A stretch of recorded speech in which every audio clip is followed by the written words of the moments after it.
you guys watched the video and you recognize Peter from the video, he's a real person. He's right here with us today.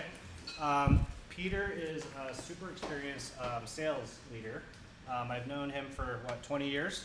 Yeah, just about. Peter is a Stanford undergrad alum. He leads Cardinal Red. He actually has a tattoo on his arm, a Stanford tattoo. Proof. It's not fake. Yep. I'll let him introduce his professional background, and then after we do that, we're going to have Vanessa come up and do a cold pitch. Awesome. Thanks, everyone. Appreciate you all coming and letting me be here. As Tyson said, my name's Peter. I went to school here between 2004 and 2008. Tyson was in the dorm building next to me, so he saw me in various shapes and forms. Let's just say I like to have fun in college. But yeah, it's amazing to be here. I'm super grateful. As Tyson said, I'm a sales leader. I'll tell you a little bit about myself. Last year actually I was in this class as a full-time sales performance coach. So I coached a lot of early stage founders on how to actually think about sales. Not like the playbooks, but the mindset of sales. And there's a lot, I think, that's misunderstood about our profession. I swear, like the first 5 to 10 years of me going to reunions at Stanford, people felt sorry for me. They were like, oh, how is sales turning out for you? Because there was nothing more than me wanting to go into iBanking or consulting. I had like McKinsey, Goldman Sachs, at the time Lehman Brothers, if you guys remember Lehman Brothers, I was like, I need to get into these tier A iBanks and consulting firms. But unfortunately, I got rejected from every single one. I didn't cut it in the interview process. But my best friend was an intern at Google, and he knew a recruiter who could get me into one of the interview days. I actually missed the Stanford day because I didn't upload my resume correctly in the career site. So in any case, I barely got a job basically out of college. It was a blessing in disguise. At the time, Google wasn't really known for taking in econ or business majors. It was more for the engineering group, but I decided to take a bet, take a leap. Had a ton of fun there. Then I got the startup bug, joined Dropbox when it was about 80 employees. Tyson was also there during that time, and then I was at Slack as well. And all throughout going through these larger companies and some startups, I felt like there was something that was very different about how I wanted to approach sales. I mentioned that playbooks, templates are very well kind of conveyed and written about, but you don't really think about sales as like an individual creative art. And I felt that actually was how I got to close a lot of the larger deals. And without actually like looking inwards towards my identity, culture, I don't think I could be the salesperson or sales leader that I am today. So I wrote a book that was published last year called Unlocking Authentic Sales, where I go through the journey of me figuring out how I could be a unique salesperson and not fit into the mold of like a templatized salesperson. We could dig into that later. I, by the way, have brought, maybe I should mention this at the end, but now I let the cat out of the bag. I brought 25 books, so you guys will all get a book today at the end of the class. Happy to sign it if you want me to, or if not, I won't be offended, I promise. But anyways, it brings me to today where the reason why I do things like this is because I'm passionate about not, again, coaching the templates, but helping people figure out the communication, the mindset, the mentality needed to feel like yourself and feel like a leader when you're asked by mass media to follow a script and playbook. So I'll talk about that today, but before, let me talk to you about TigerBeetle. I mentioned last year I was a sales performance coach. Now I'm the chief customer officer of a company called TigerBeetle. What is TigerBeetle? Steve did a lot of research on this last night, I found out, so I'm very, very flattered. It is a bug. It's the fastest insect or fastest animal in the world, actually. It's a tiny little bug, but it covers a lot of ground, even though it's tiny. But the company... 5.6 miles per hour. Look at that. Yeah, and for a tiny bug, that's very fast. That's like if we translate it to our speed, it's like 1,000,000 miles an hour. But in any case, sorry, this is a looping video. So the company, we're a real-time transactions database. So the problem that we solve is, if you think, anybody know about Postgres, MySQL, any engineers in the room? So these databases are like 30, 40, 50 plus years old. and they weren't born in the era of real-time transactions. But now we have tap to pay, we have AI, like think about tracking all the AI usage. A 50-year-old database just can't keep up with that. So TigerBeetle was invented to keep up with real-time transactions. So we do on the order of 606,000 transactions per second. Why is that relevant? If you look at a traditional general purpose database, it can maybe do like 100, 200, 500, maybe 1,000 transactions per second. But today you need a database that can do 1 million transactions per second. So that's what we're building. And so with that, instead of going into more of the sales content, we're actually going to mix it up. We're going to call on, Tyson, do you want to call on a volunteer? So we're going to have a cold pitch. No pressure, It's no It's a pressure. conversation though, not a Okay. one. You got this. It's Yeah. so hard to do like first stuff, you know? No worries. But yeah, I can yes. tell you're going to do well. Okay, we'll see. And the feedback, I might only pick out the things that need improvement, but I'll give you positive Okay. reinforcement So too. this would be like the first 5 minutes of the discovery call. Perfect, Okay. perfect. Sounds good. Awesome. Well, Peter, so nice to meet you. Thanks so much for your time. I really appreciate it. Yeah, nice to meet you as well. I'd love to tell you a bit. Yeah, we're going to go back to some of the pitching exercise in a little bit. But this is a very simple funnel, right? There's nothing kind of crazy about it, but wanted to talk about it because at the top of funnel, as I said, I think I said this, sales is part of building trust, obviously, but at TigerBeetle specifically, we think about building trust way before the first sales interaction, right? So this can be through our founder's brand. He does a lot of talks, podcasts, interviews. We have a technical, we have a set of technical blog posts that we invest a lot of time and thinking into. We do a lot of community events. We do conferences. I actually do like a pickup basketball thing every time I go to a business trip and invite the community to play basketball. So, you know, why do we do that? It's because we really want to build that human trust. And then after that, you know, at some point, folks hear about you. Maybe it's through outreach as well. And then you get into the discovery and evaluation where you have the first conversation. And then after that, you go through security, legal, procurement, you sign the contract, and then you're off to onboarding. Obviously, I'm simplifying this quite a bit, but today, mostly I want to talk about the first two buckets because I think it's the most misunderstood, but the most critical parts of building trust. Why is it misunderstood? I think there's a lot of like copying these days. I'm sure like I talk to YC founders all the time and they're like, I went to a happy hour and this founder is doing this, this, and this. So I feel like I should do this. How do I do this? Right? And it's the wrong question to ask, right? The right question to ask is, hey, when everybody's doing something, how do I actually stand out at the top of funnel, right? Because it's very, very noisy, especially with AI out there. And then the second phase, I think you all are alluding to it, we're hitting on it. The first conversation is critical, and I'll tell you why I think there's some missing blocks there. But first on TigerBeetle, so this is just, as I mentioned, we focus a lot on talks. These are kind of screenshots of 3 kind of YouTube thumbnails for talks that my founder has done. Collectively, we're at almost 400,000 views on YouTube. And the reason for this is because we've actually so we're a database, right? Let me take a step back. And databases are invisible, right? There's no UI. You're not gonna log in and see like a dashboard, it's all code. But what we've done is we've actually hired a full-time game developer, full-time illustrator, and we also have a design officer that has imagined what the database could look like if it was a video game interface, right? Now, I'm not saying go hire a game developer or, you know, spend millions of dollars trying to do this, right? Because now TigerBeetle has done this. But it's really special to be able to say, you know what, like, what is my unique superpower? This is our founder. What do I care about?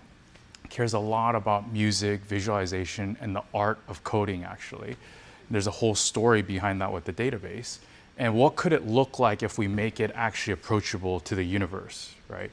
And so I'm just gonna like show you what this looks like. Have any of you seen these videos, by the way? Steve, have you seen it? Okay, good. Because you researched a lot last night, so.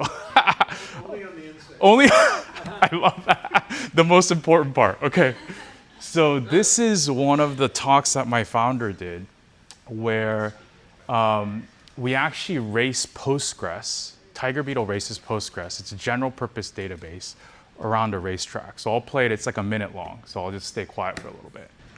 Because we're trying to remember between open and closed loop. Off goes TigerBeetle. No problem with Maybe the turn up the contention. volume on that, yeah.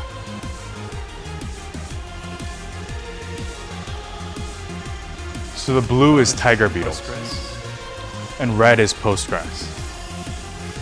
And you can see TigerBeetle TigerBeetle's trace file is doing like modified. hundreds of thousands of We're transactions able per to second. do, batches of 8,000 at a time with the P100. Pretty And this similar to music he also Postgres like order. hand selected, yeah.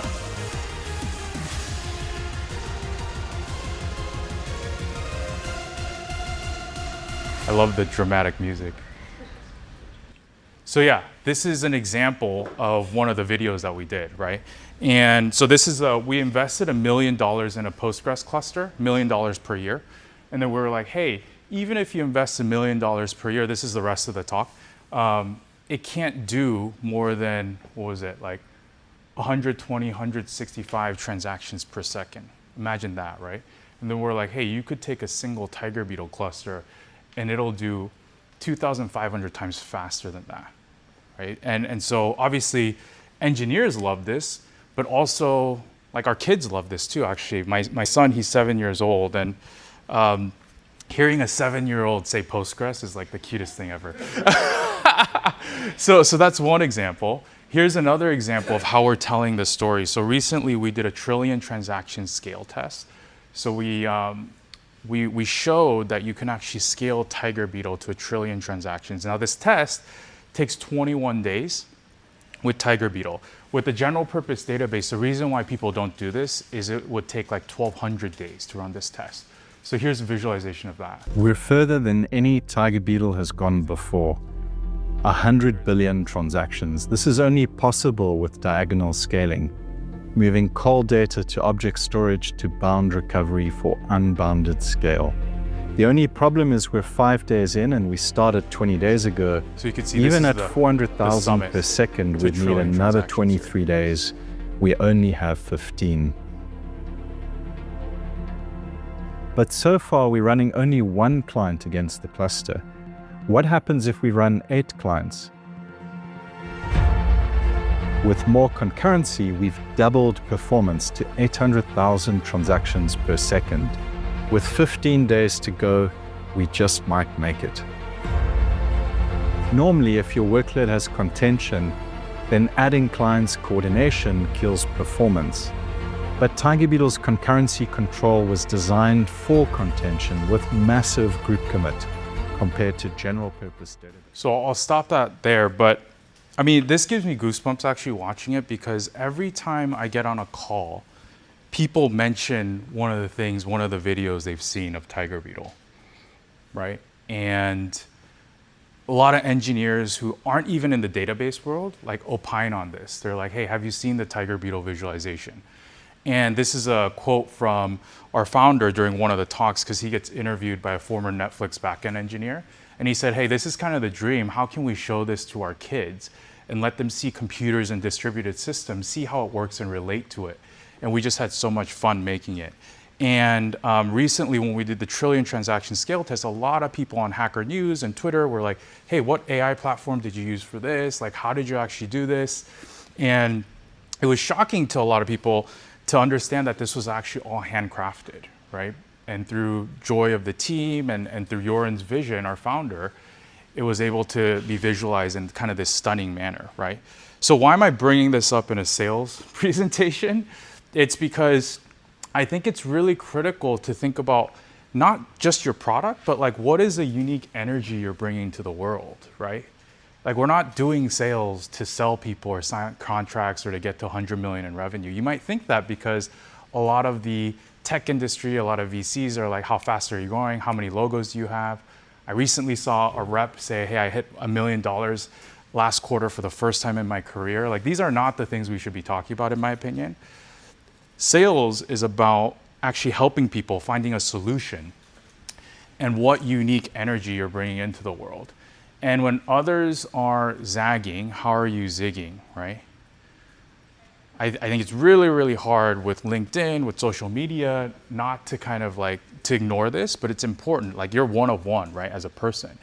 And I think that needs to be reflected in what you all are building. You need to tell a story, because by telling that story that's uniquely you, you're going to be able to build trust, right? So I would think about that, because sales is not just the first conversation to close, it's the story behind why you're doing what you're doing. And this is just one example of how that plays out, and why my job is, I wouldn't say it's easy, right? Because even when there's philosophical alignment or interest, it's hard to get the deal across the finish line. But if you're able to get to the point where people understand your opinions, not just your product, you're going to be light years ahead. So I think when I saw this slide, I tied this back to the class we had with Deirdre. Having an opinion, putting your opinion out there. I thought that was really interesting. And the other thing that I kind of tied it back to was we've talked a lot about differentiation in this class. So differentiation in product, differentiation in pitch. It's important, right?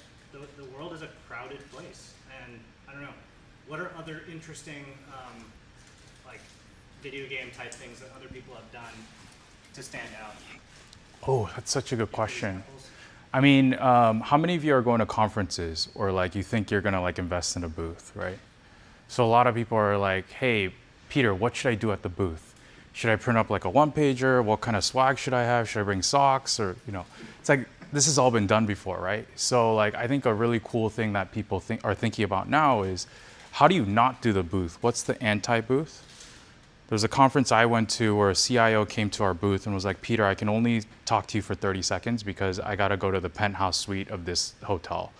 I was like, what are you doing in the penthouse suite? And he's like, well, there's like a closed off whiskey tasting for like 15 CIOs.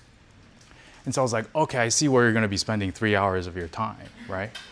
So like, what is that micro experience where you're not worried about volume, right? Because all the, you know, well, not all, but a lot of events teams are going to be like, how many badges did you scan, right? And that's like the wrong question, right? It's more like, how much time did you spend with the most impactful leaders, you know, within a closed room environment where they're going to remember that thing for the rest of their life, right?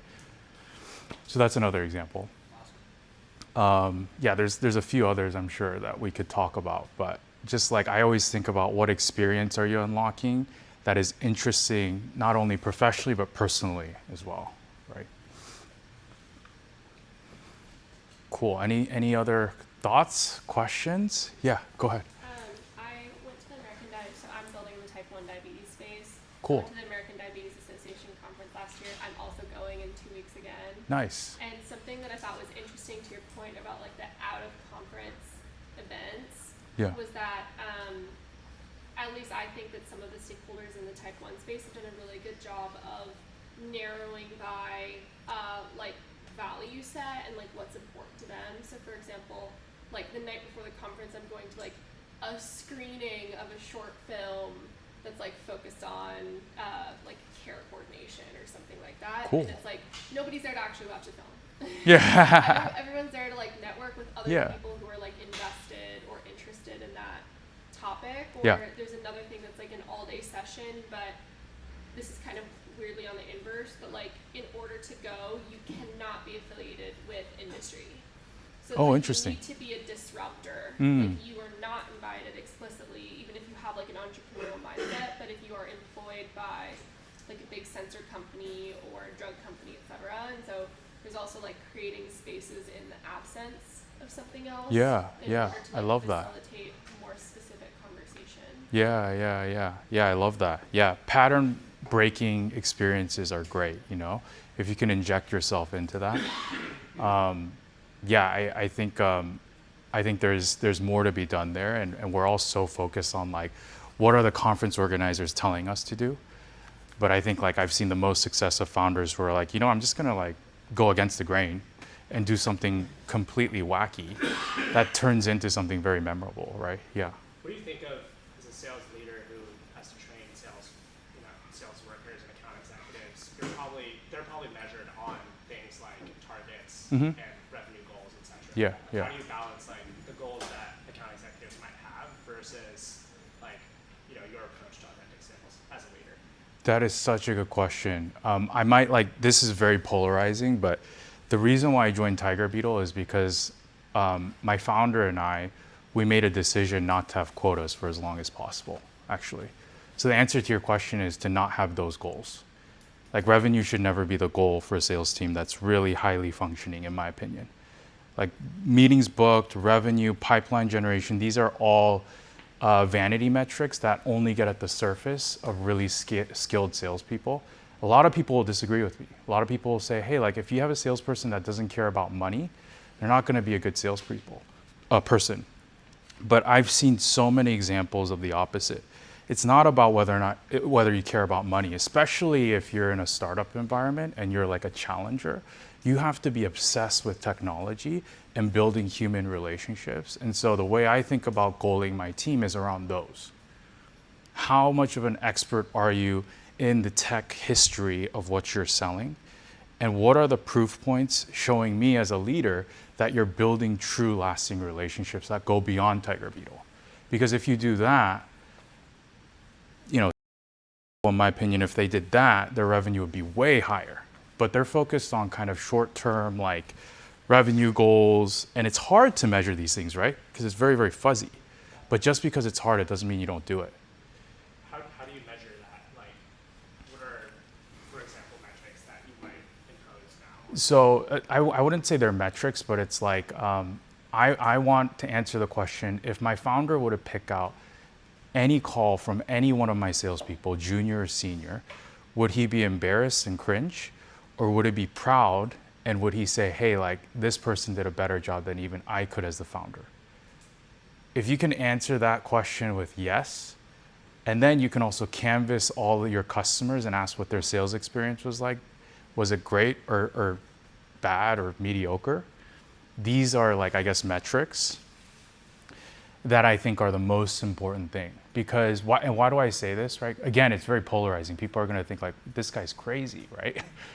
But I've just been a part of so many successful companies where revenue is like a hockey stick, where the salespeople are hated, where the CEO has to make excuses for their sales team, and the CEO continues to hire SVP after SVP that doesn't have like a human bone in them, because they want to report back on to the board that they've de-risked this hire. But where behind closed doors, all these mega companies are telling the CEO, hey, like I don't want to talk to your leader. I love your product, but I don't want to talk to your leader. And there's situations also where there's churn because the sales team doesn't treat the customer well, right? But these are all hidden by revenue. And you'd be surprised some of the logos out there that are doing very, very well, where the sales team is not a pride factor for brand. And the sales motion, I'll say the sales motion too, because founders are part of it too, right? Sales is a team sport. It's not just a sales team. It's like the solutions engineer, product manager, CEO, where that motion is hated. And you're just like 1 or 2 cycles away from churn, right? Or disruptor coming in and being like, you know what? Like we understand you better, we can build trust better, so why don't you, switch over that revenue? So hopefully that's helpful. Yeah, I know it's a very kind of counter example, but it's something I'm very passionate about because I don't think it's really been explored before. Yeah. Go ahead, yeah. Let's get through the rest of the content. Oh yeah, sorry. You guys got me on my soapbox. Yeah, go ahead. I love your comparison with Postgres. My question here is, I don't know if they can be considered an incumbent, but they are kind of traditional of this on this market of. Sorry, who are you talking about? I love Oh, it. Postgres. Yeah. So my question here is, there is like this common thing on enterprise that an executive is never fired by contracting Microsoft or McKinsey. Yeah. So they want the logos to like back them, even though these are not the best ones to address their problems. Yeah. So how do you deal with this old school executives that prefer Yeah. the most conservative choice? I think the way that I deal with that is not to deal with them, actually, right?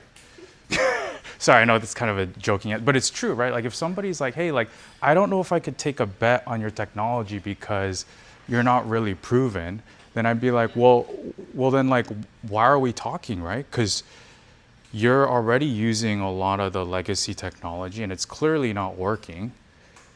So I think the right question to ask is how we can help you, not like why do we not have the logos that you're looking for.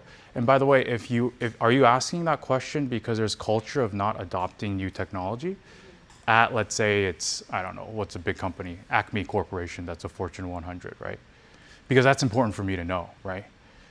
And then you get a lot of information from that. They might say like, yeah, you know what, Peter, like I'm an innovative VP, but I work with 6 VPs who just like are not that forward thinking. And then you say, okay, like, do you think that's overcomable? Like, do you have, you know, the authority to sign something? You know, even in spite of having these 6 VPs who are going to make your life difficult. And if they say no, then you kind of eject out of the deal, right? And that phrase actually has come up. They're like, you know, Peter, like nobody got fired. For me, it was Dropbox, right? Dropbox was a challenger. They're like, nobody got fired for choosing Microsoft's solution. And by the way, Box is there. Similar names, but you know, Box and Dropbox were competitors. They're like, Box is investing so heavily in the enterprise. So, you know, nobody got fired for choosing those options. And then I said like, yeah, but nobody got promoted either. So are you like looking to be a leader, or are you kind of like trying to not take a risk here, right? Because if you're not trying to take a risk, then we're probably not the right solution. This has to be a strategic bet that we both take. And I can't guarantee it's going to be successful, to be honest with you, but I think it is because of all these problems you mentioned that you can't solve with any other solution. So are we kind of ready to take that leap together? Yeah. So anyways, yeah, of course. Thank you for the question. This is great stuff. This is why we ran out of time last year, I remember. But keep asking questions, please. Okay, so let's go on. I know you all saw the video, but so here's what I've kind of like peppered this in through my answers already, but here's what I've learned about sales. First of all, the most important thing, if there's no burning fire for you to solve, there's no deal. So you have to be able to figure out what the pain is and know unequivocally that you can help solve that pain, right? The second thing is pitch mode kills pitches, right? So when you're selling, it's a lot more important to listen critically. And this is a skill you can actually learn. Very, very hard to do when you're in a sales mindset, but it's really, really important to kind of take a step back and say, okay, am I really listening? Like, what is this person saying about their problem? And then the last thing is how you say what you want to say builds trust, which is why kind of practicing the phraseology we've already been talking about is really important. Because the first time you say, hey, are you like trying to get promoted or fired or whatever the phrase is, right? Are you trying to get promoted or not get fired? It comes off strange, right? Because it's not natural for us to accelerate the conflict, but it's really, really important to be able to figure out like the communication blocks that make you authentically ask hard questions. And so the best sellers, in my opinion, are hyper curious, as I mentioned. Like they ask a bunch of questions without it making it feel like an interrogation. They're great listeners, great listeners. And I'm gonna give you some tips as how you can listen or show that you're listening. And then great bestsellers are effective communicators. There's like no way around the communication practice. And again, like with all the AI tools out there, a lot of them are focusing on volume. I would try and pick out the ones that are focusing on communication, because I see, like I work with a ton of founders, and this is like the biggest gap in the market today. There's very few people who can communicate effectively. Everybody's sitting behind their computer, right? And not actually talking to human beings, or afraid to talk to people. So in terms of curiosity, like the why questions I would ask, we already went through this, so I'm gonna breeze through it, but budget. Why is or isn't there budget, right? This is BANT. Why are these the people I'm speaking with? This is A in BANT, authority. Like, are you speaking with the right authority level? And again, that doesn't have to be title. It has to be somebody who can move and impact the deal for you. Need, why is this important? I think need actually should be the first letter, but BANT isn't a framework I came up with. It's actually from IBM in the late 50s, actually.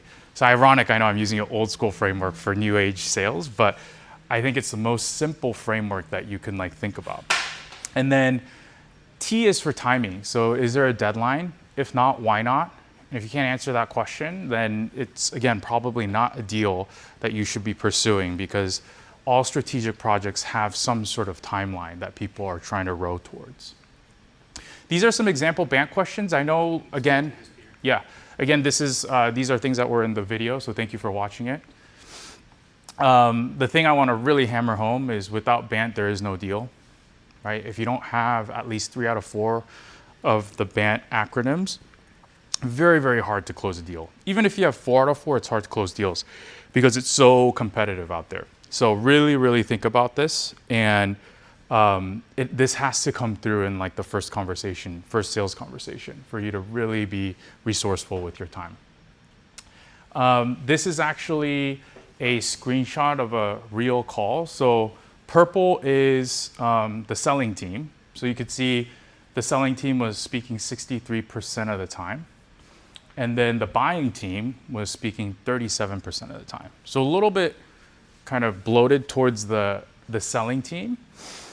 And the first block there, actually, I was supposed to ask a question, like who thinks like they can guess the time, but I gave it away. That first block is 6 minutes. Can you believe that? Like, try speaking to a friend for like a minute straight. Like you wouldn't have that friend anymore, probably. And the seller ends with, appreciate I spoke a lot there. So we do this a lot, actually. Like, we apologize for ourselves, but it doesn't, erase the fact that this person spoke for 6 minutes. And then the second block here is 4 minutes, and this person catches themselves again. I appreciate I kind of ran through a lot there. So this is, I know we laugh, but this is so common. Like, I would say 9.5, 9.9 out of 10 calls I listen to, because I ask founders like, hey, like before we chat about your sales approach, just give me a call, right? And like the overwhelming majority of calls look like this. Can you believe it? Sales calls look like this, right? And it's an extremely poor call. Whereas a clear call, you should be going back and forth. It's like a rally, right? It's like a tennis rally. And so I would like picture this in your mind when you're getting on a call, right? I've even told some founders to get like a timer and just like press the timer when they start speaking. And you might think like a minute goes by really fast when you're pitching, but you have to stop yourself and say, okay, like why am I speaking so much? What does the other person actually care about with what I'm saying or conveying? Let me just introduce the concept. So one of the difficult things is when you're trying to ask questions and go back and forth, people are like, yeah, but Peter, like I don't want them to feel like I'm just interrogating them, right? Like this is supposed to be a sales call, not like an interrogation. And so this concept called a breadcrumb, or following the breadcrumbs, is something that I came up with to help people visualize how do you keep a conversation going. And so breadcrumb, quite simply put, is a verbal cue that a prospect drops that you can pick up to extend the conversation. And to show them, kind of, Vanessa, you were doing this really well, actually. Show them you're listening and then ask a question afterwards. So I'll just give one example and then we can move on. So let's say you ask, like, what is driving this project right now? And somebody says our current database is breaking due to high volume. Instead of moving on from that, you could say, okay, what are you using today, by the way, in terms of that database? And what are the specific problems you're running into, right? And this can go like on and on and on. Like the best sellers can go like 8, 9 levels deep just based off of that first question. But you're always like asking a question based off of what somebody says. So think about picking up the breadcrumbs. I mentioned this in the video too, and there's a bunch of examples of it, but we could just skip it for the sake of time and move on to the next exercise. Awesome. Cool. Cool. So